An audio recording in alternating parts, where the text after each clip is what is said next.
Welcome to Comeback Class, a podcast that'll teach you how to turn your breakup into the best thing that ever happened to you. And now your host, Lauren Lewis. Welcome back to Comeback Class. So excited to have you here with me this week. If you are currently going through a breakup, or maybe you broke up a little while ago, but you're still struggling to move on and to heal, I want you to make sure you get my free breakup reading guide.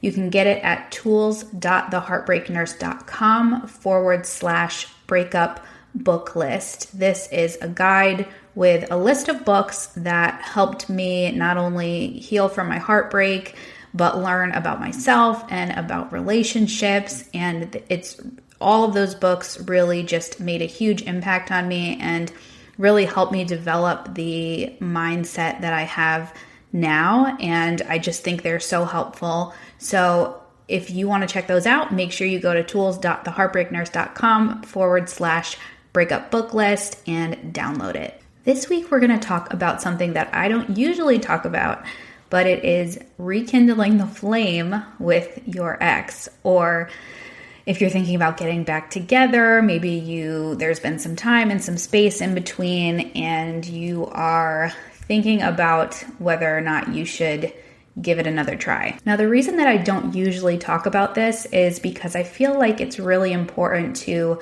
do that work in between, to work on your personal growth, your personal development, to look at who you are as a person and maybe the things that you could work on, and also think about the things that you really want for your life. So I think that time is really, really important. But I understand that sometimes we do that and then we realize that, this person maybe is the right person for us, and they of course have to realize the same thing. And then we get in this place where, okay, now we've both worked on ourselves, we kind of figured out what we want, and should we try this again?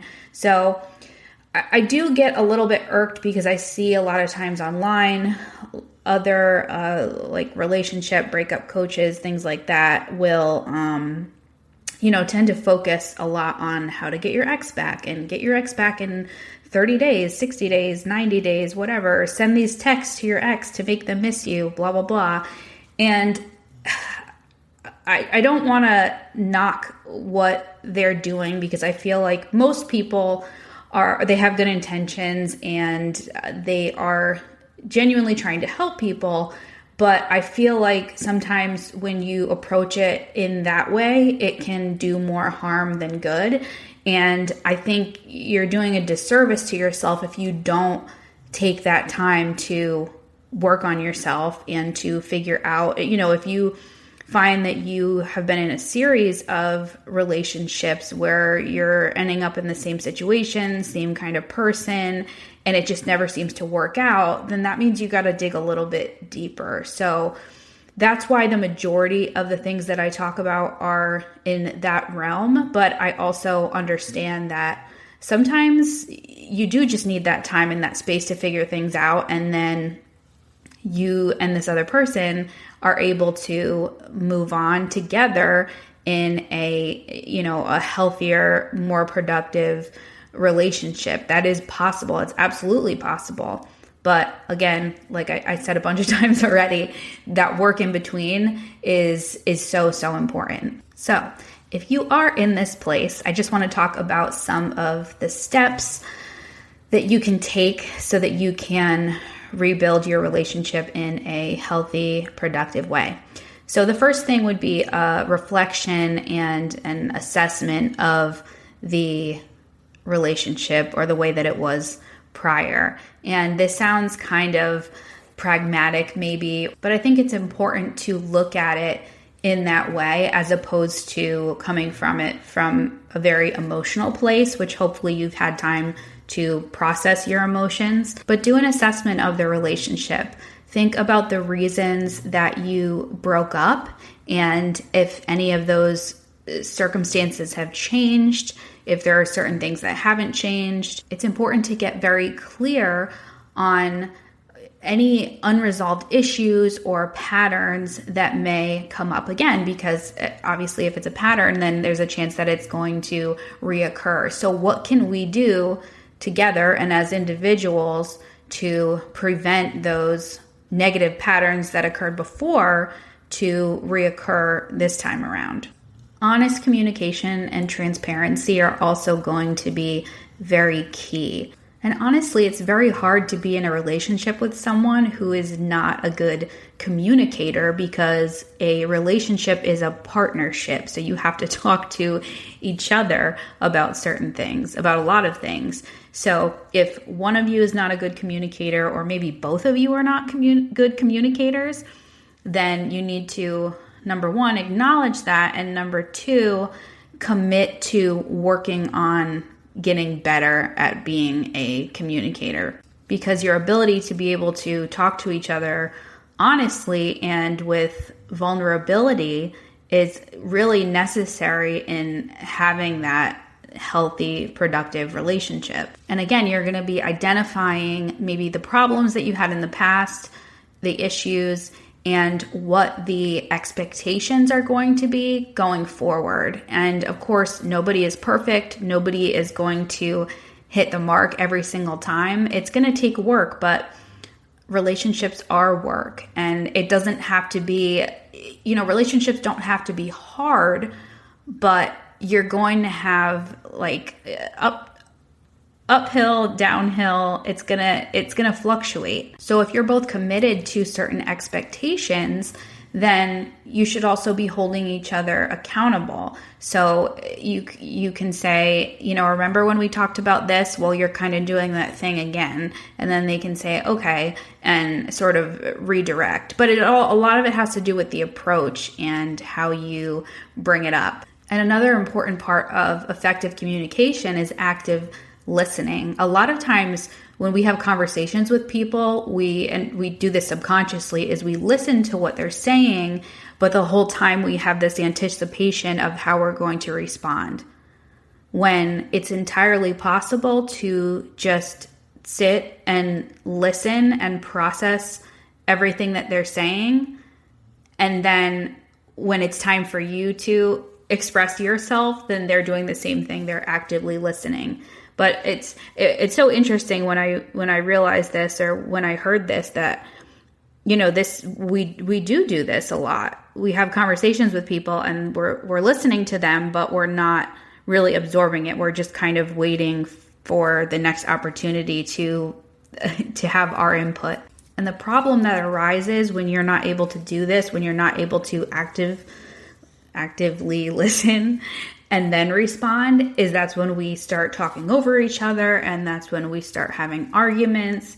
So this is like a super important skill to learn, and it's not always easy, but if you learn about mindfulness, which is something that we've talked about quite a bit, and you learn how to be present in the moment, then when you are in these situations where you are talking to your partner or talking to anyone really, you're able to be present, listen to understand, and you're going to become a much more effective listener and communicator. If the cause of your breakup had to do with a lack of trust, then rebuilding that trust is going to be a huge part, trying to make this new relationship work. And part of that is going to be setting boundaries. We've talked about boundaries before, but it's really important to have clear boundaries when you are entering into this relationship for the second time or more, I guess. But if you break up with somebody more than once, then it probably, you probably shouldn't keep trying. It's probably just holding you back from meeting the person that is right for you. But anyway, I digress.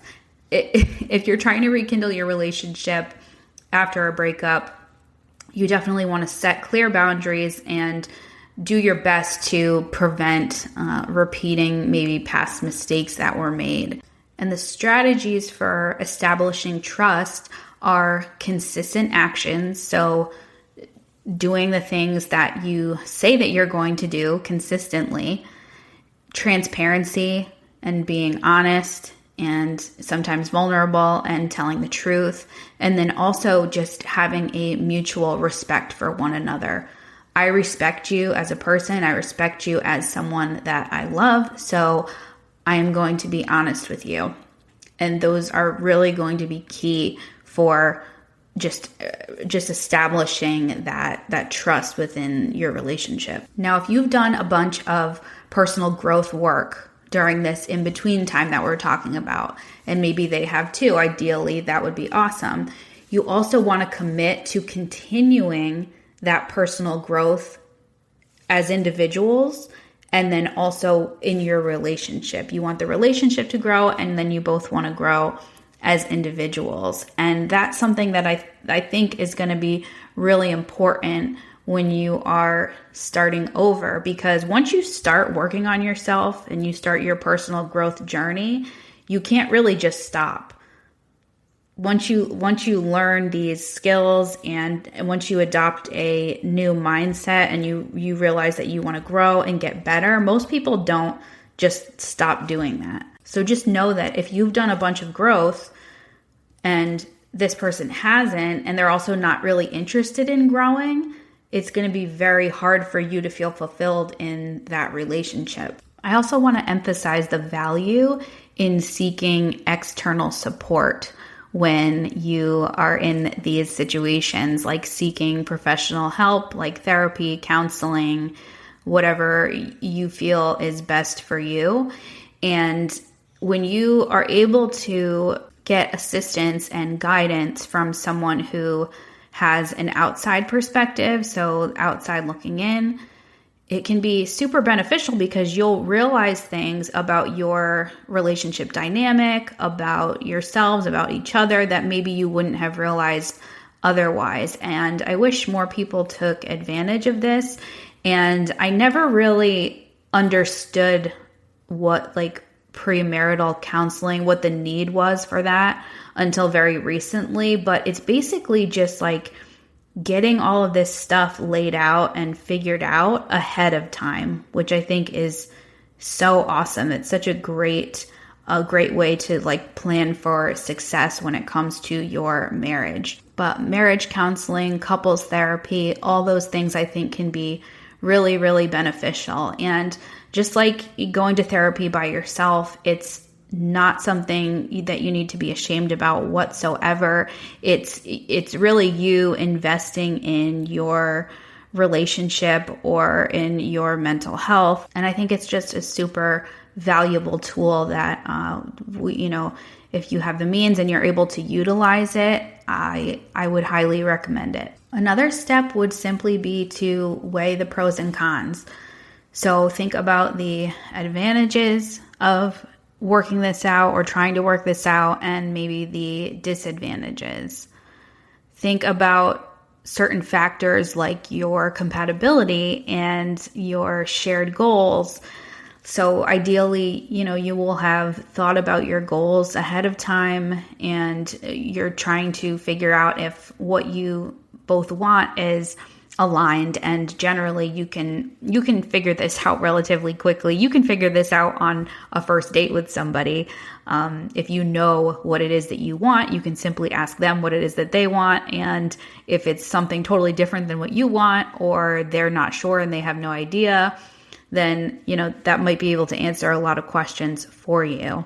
But if you're going to be trying to get back together with someone, you want to make sure that those goals that you have are aligned, and then that there's long-term potential here if that's something that you want. Obviously, if you're looking for a long-term relationship or you're looking for marriage or something like that, you want to make sure that your long-term vision and their long-term vision are aligned and that you can pursue it together. I would say the big question that you would want to ask yourself here is, what is the impact going to have on my overall well-being and happiness and fulfillment? Because a relationship is supposed to enhance your life, right? So ideally, you will feel fulfilled and content on your own as a single person. So when your partner, when this person arrives in your life, or have, they've they've resurfaced, I guess, if you're thinking about getting back together with someone that you were previously in a relationship with, you want to make sure that that relationship adds value to your life. So if you are looking at the past relationship that you had, and it was there was a lot of stress, there was a lot of arguing, and you will know how you generally felt while you were in that relationship. Was it positive most of the time? Was it negative most of the time? Was it a mixture of both? And then since that time, what have you both done to grow, to change, to evolve? And if it was nothing, then you may want to reconsider if this is the next right move for you. If it was a lot and you both feel like you are different people and you've evolved and that you likely won't run into the same things that you ran into the last time, then that's a good indication that this might be a good thing, that this might be worth pursuing. Most of the time, decisions are somewhat reversible. In this instance, I should say. So, if you dated somebody, broke up, worked on yourself, got back together, again, it didn't really work out.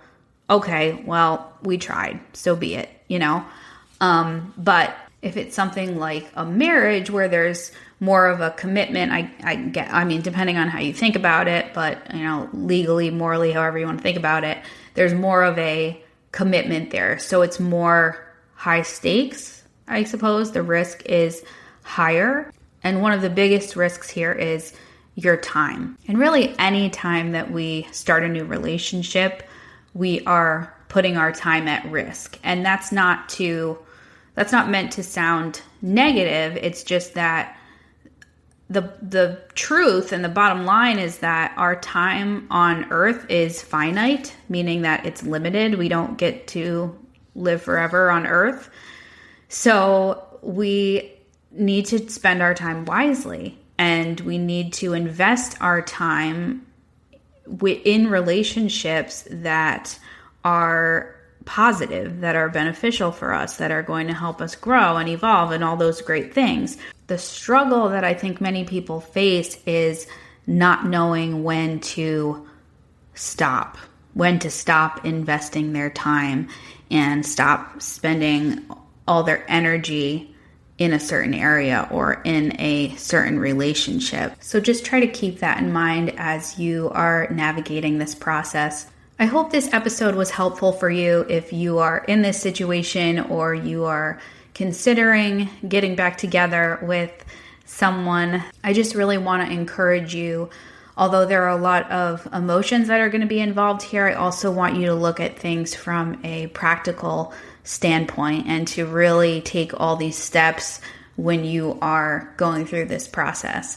So over here behind the scenes, I have been working on a few different things, one of which is a YouTube channel, which I have been avoiding YouTube for quite some time now. I'm not really sure why. I think it's always just a little bit nerve-wracking to maybe be on camera and and have my face out there. But I realized that this was something that could be really valuable for a lot of people. So I'm currently working on my YouTube channel. I do upload these episodes to YouTube, but I'm also going to be making actual videos with me in them. So make sure you go to YouTube and subscribe to the Heartbreak Nurse page. I've already posted a bunch of short form videos, but I'm also going to be posting videos that are longer, and we're going to be talking about all kinds of different topics. Obviously, I always want to help you with whatever it is that you're going through or whatever you think would be the most valuable for you to learn about. So you can always send me an email, hello@theheartbreaknurse.com, and just tell me what topics are of interest to you or what topics that you want me to talk more about, I would be happy to make content on that for you.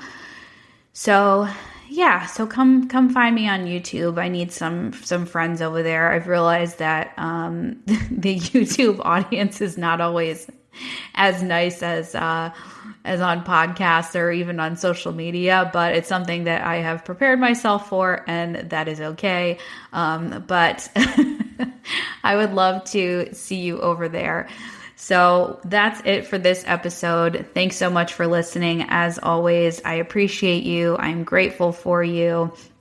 And I'm so glad that you're here. I will see you next week.